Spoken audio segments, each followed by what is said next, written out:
السلام علیکم ورحمۃ اللہ وبرکاتہ۔ اعوذ باللہ من الشیطان الرجیم، بسم اللہ الرحمن الرحیم۔ قال انما اوتیتہ علی علم عندی اولم يعلم ان اللہ قد اہلک من قبله من القرون من هو اشد منه قوة واکثر جمعا ولا يسأل عن ذنوبهم المجرمون۔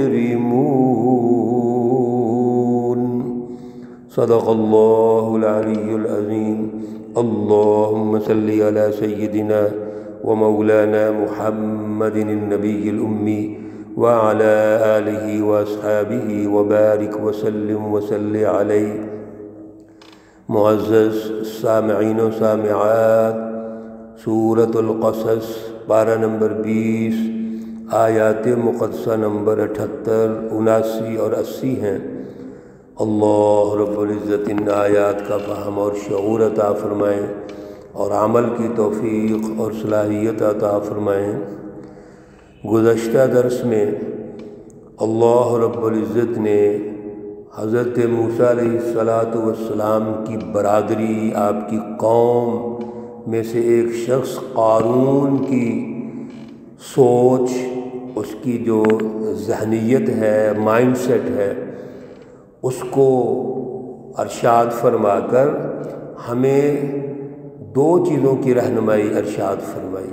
نمبر 1، قوموں کے اندر جو ایجنٹ ہوتے ہیں، اعلی کار ہوتے ہیں، اور کسی بھی ظالم طاقت کو فائدہ پہنچاتے ہیں، اوپر کے جو مافیاز ہوتے ہیں ان کو فائدہ پہنچاتے ہیں، یہ منافق لوگ ہوتے ہیں، متکبر ہوتے ہیں۔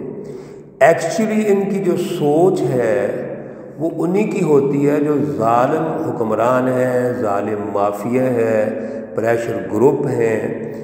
بظاہر لبادہ مذہب کا لگا لیں گے، اوڑھ لیں گے، بظاہر لبادہ خدمت خلق کا یہ لگائیں گے، نعرے خدمت خلق کے لگائیں گے، عوامی نعرے لگائیں گے، انسانیت کے فوائد کے نعرے لگائیں گے، لیکن عوام کو لوٹتے ہیں بڑی طاقتوں کے لیے، ان کے اعلی کار کے طور پہ کام کرتے ہیں۔ اسی طرح قارون تھا موسیٰ علیہ السلام کا عزیز، ان کی برادری کا تھا، بنی اسرائیل کا تھا، لیکن یہ فرعون کے لیے کام کرتا تھا، اعلی کار تھا اس کا، اور اس نے اس اعلی کاری کے نتیجے میں مفادات اٹھائے، بینک بیلنس بنایا۔ یہ اعلی کار ہمیشہ بینک بیلنس بناتے ہیں، ملکوں کو لوٹتے ہیں، قوموں کو لوٹتے ہیں، بڑی طاقتوں کے لیے ایجنٹی کا کردار ادا کرتے ہیں اور اپنا بینک بیلنس بناتے ہیں۔ آج ہمارا سیاسی سٹرکچر بھی یہی ہے۔ ہمارے حکمران آ کر ٹیکس لگائیں گے، مہنگائی پیدا کریں گے، عوام کو لوٹیں گے اور کہیں گے کیا مجبور ہیں جی، اوپر IMF کا آرڈر ہے، ورلڈ بینک اور امریکہ اوپر بیٹھے ہوئے ہیں۔ اصل میں یہ اعلی کار ہے۔ ہونا تو یوں چاہیے کہ قوم کو آزادی دلاؤ، جیسے موسیٰ علیہ السلام نے آزادی دلائی۔ ایجنٹی کا کردار ادا کرنے کی بجائے قوم کو غلامی سے نکالو، ان کے حقوق دو، ظلم سے نکالو۔ یہ ہے موسیٰ علیہ السلام کی سیرت طیبہ۔ اور یہ جو قارون ہے یہ ان کا حمایتی ہے اور بینک بیلنس بنا لیا، اور بینک بیلنس بھی اتنا زیادہ کہ بڑی بڑی کنجیاں اس کے لیے۔ اور اللہ رب العزت نے اس کا تجزیہ پیش کیا کہ اصل میں اس کا مائنڈ سیٹ غلط ہے۔ رہنمائی دی گئی، اللہ نے رہنمائی دی، موسیٰ علیہ السلام نے رہنمائی دی کہ یہ طریقہ کار غلط ہے، چھوڑ دو، تکبر ختم کر دو۔ اللہ رب العزت کا دیا ہوا ہے، اللہ سے اپنا تعلق جوڑ لو۔ لیکن آگے سے جواب کیا دیتا ہے؟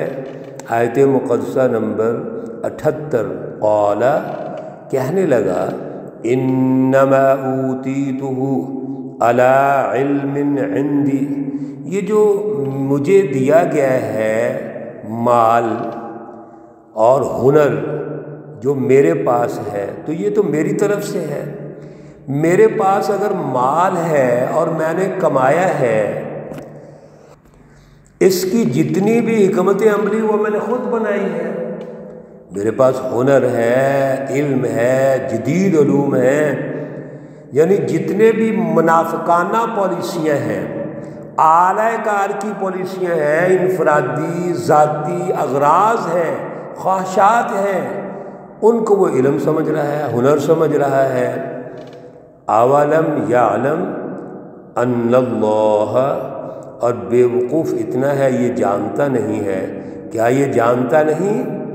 ان اللہ، بے شک اللہ تعالیٰ نے، قد اہلک، تحقیق ہلاک کر دیا، تباہ کر دیا، من قبل ہی، اس سے پہلے، من القرون، کئی جماعتوں کو، قوموں کو، اور وہ جماعتیں، وہ قومیں، وہ علاقے، وہ اشرافیہ اور حکمران، من ہوا اشد منہ، بہت زیادہ مضبوط تھے اس سے، قوتاً، قوت میں، وہ اکثر جمع، اور جو مال انہوں نے جمع کیا ہوا تھا، یعنی وسائل پر قابض ہو کر انہوں نے جو مال جمع کیا، عوام میں لوٹ کھسوٹ پیدا کی، وہ تو اس سے بہت زیادہ مضبوط تھے۔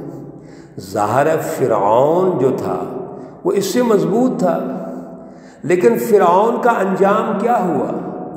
یہ فرعون کے دربار میں رہتا ہے، فرعون سے خوف زدہ ہے، تو فرعون کا انجام کیا ہوتا ہے؟ تو پھر اس کا انجام کیا ہوگا؟ اسی لیے فرمایا وَلَا يُسْأَلُ عَنْ ذُنُوبِهِمْ، اور نہیں پوچھے جائیں گے ان یہ جو گناہ ہے ان کے، المجرمون، مجرموں سے ان کے گناہوں کے بارے میں سوال نہیں کیا جائے گا۔ کیوں؟ اللہ جانتے ہیں یہ وہ مجرم ہے جو اللہ کے نبیوں کے مقابلے میں آئے۔ یہ قارون موسیٰ علیہ السلام کا مقابلہ کر رہا ہے، ظلم کی حمایت کر رہا ہے، متکبر ہے، سرکشی کر رہا ہے، تو اس کے جرم کے بارے میں کیا سوال کرنا ہے؟ یہ تو واضح ہے۔ فَخَرَجَ عَلَىٰ قَوْمِهِ، بس نکلا ایک دن اپنی قوم پر، فی زینتہ، اپنی بڑی ٹھاٹ باٹ سے، بڑے لاہو لشکر سے، بڑے جماعت، بڑا اس نے گھوڑے، آگے پیچھے لشکر، آگے پیچھے خادم، اور آگے پیچھے جتنے بھی لوگ ہیں سب خوشامد کرنے والے ہیں۔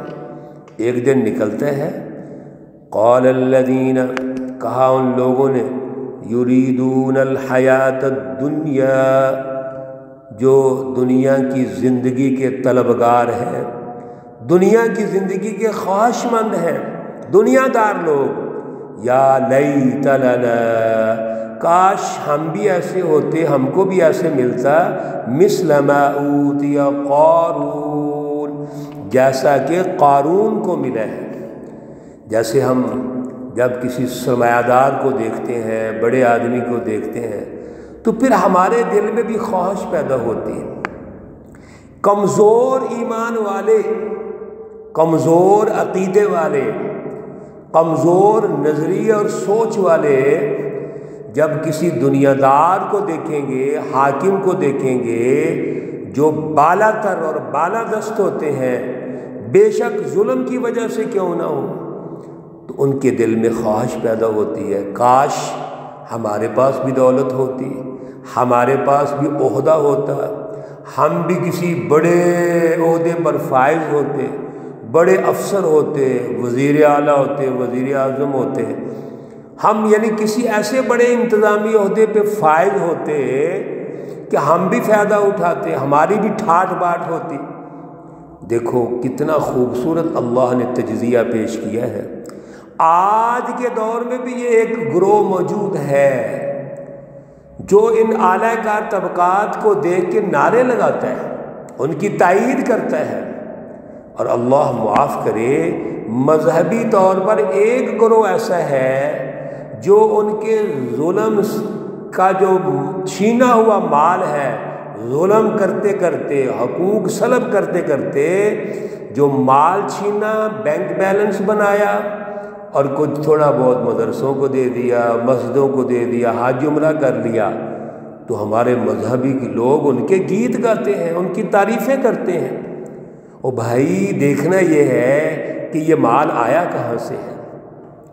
وہ مال جس میں ایک پائی بھی رزق حرام شامل ہو گئی، کتنا ہی پرکشش کیوں نہ ہو، اس مال کی تو حیثیت ہی ختم ہو جاتی ہے۔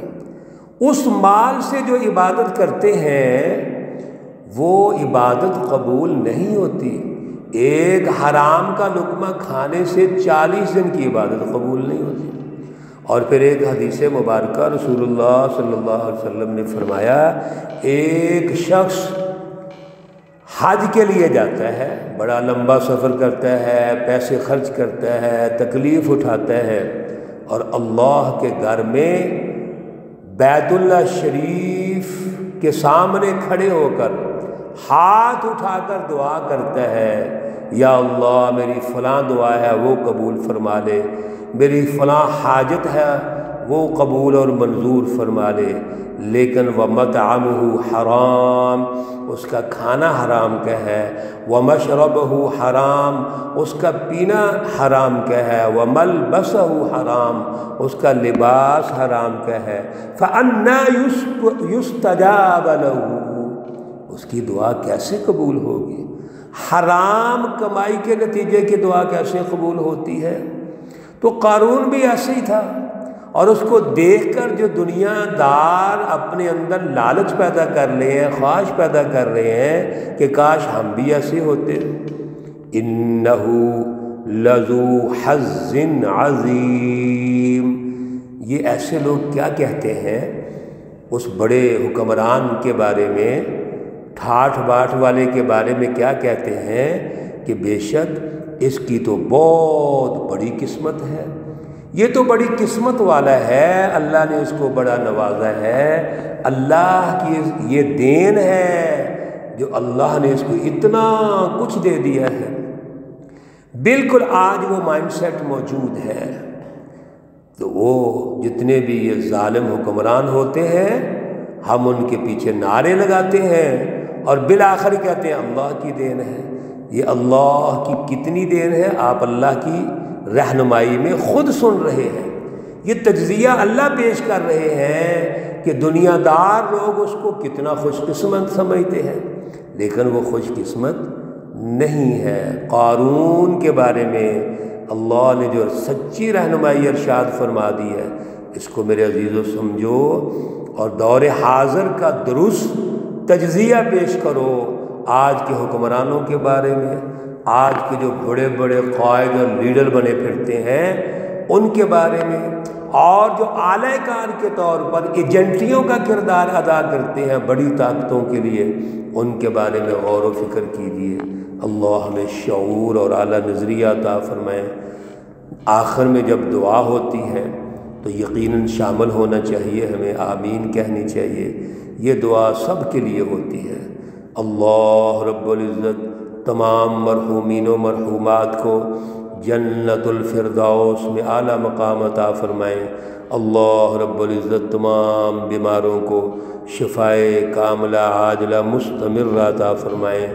ربنا تقبل منا انك انت السميع العليم وتب علينا انك انت التواب الرحيم، وصلى الله تعالى على النبي الأمي محمد وعلى آله وأصحابه أجمعين برحمتك يا أرحم الراحمين۔ السلام عليكم ورحمة الله وبركاته۔